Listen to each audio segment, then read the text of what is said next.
بسم اللہ الرحمن الرحیم۔ آج کے ہمارے سبق میں غسل کرنے کا سنت طریقہ بیان ہوگا۔ سب سے پہلی بات یہ یاد رکھیں کہ پہلے دونوں ہاتھ گٹوں سمیت دھو لیں، پھر استنجے کی جگہ دھو لیں۔ چاہے ہاتھ اور استنجے کی جگہ پر نجاست لگی ہوئی ہو یا نہ ہو، دھو لینا چاہیے۔ ہر حال میں ان دونوں کو پہلے دھونا چاہیے، یعنی ہاتھ اور استنجے کی جگہ، چاہے ہاتھ اور استنجے کی جگہ نجاست لگی ہوئی ہو یا نہ ہو۔ استنجے کی جگہ دھونے سے مراد یہ ہے کہ چھوٹا اور بڑا دونوں استنجے کے مقام دھو لے، یعنی بڑے پیشاب کی جگہ، چھوٹے پیشاب کی جگہ، ان دونوں کو پہلے دھو لے۔ پھر بدن پر کسی جگہ منی یا کوئی ناپاکی لگی ہوئی ہو تو اس کو دھو کر پاک کر لے۔ اس کے بعد سنت کے مطابق وضو کر لیں۔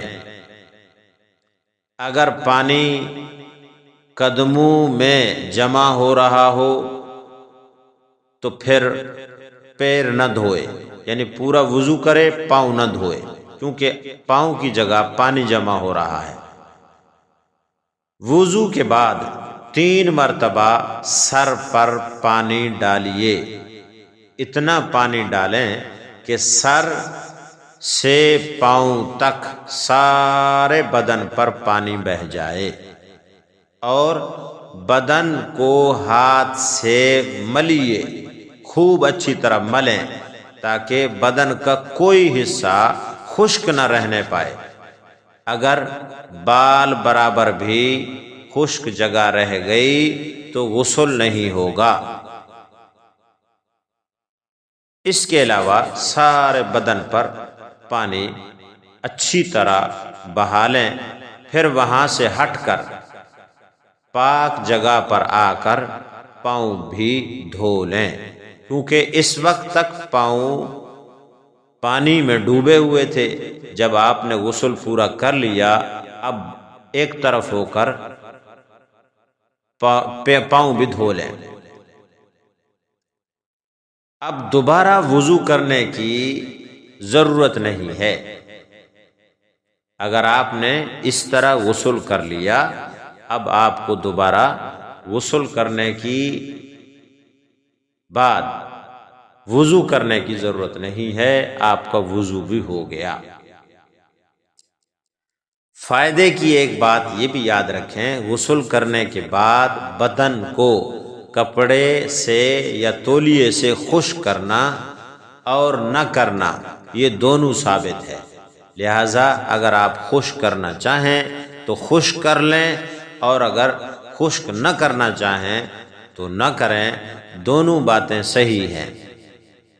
اگر خشک کرنا ہے تو سنت کی نیت کر لیں، خشک نہیں کرنا ہے تو بھی سنت کی نیت کر لیں، کیونکہ دونوں ثابت ہے احادیث سے۔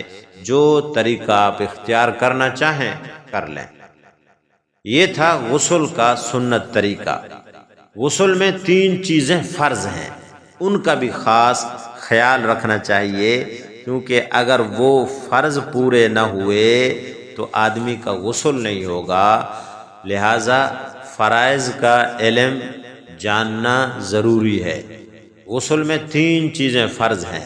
نمبر 1، کلی کرنا، اس طرح کہ سارے منہ میں پانی پہنچ جائے۔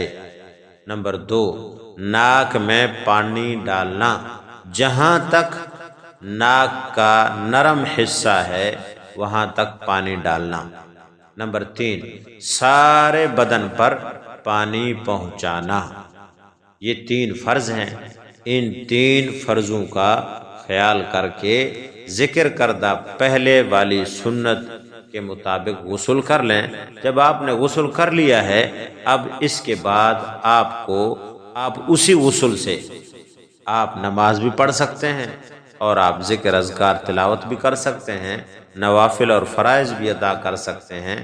اللہ تعالی ہم سب کو سمجھنے کی، عمل کرنے کی توفیق عطا فرمائے۔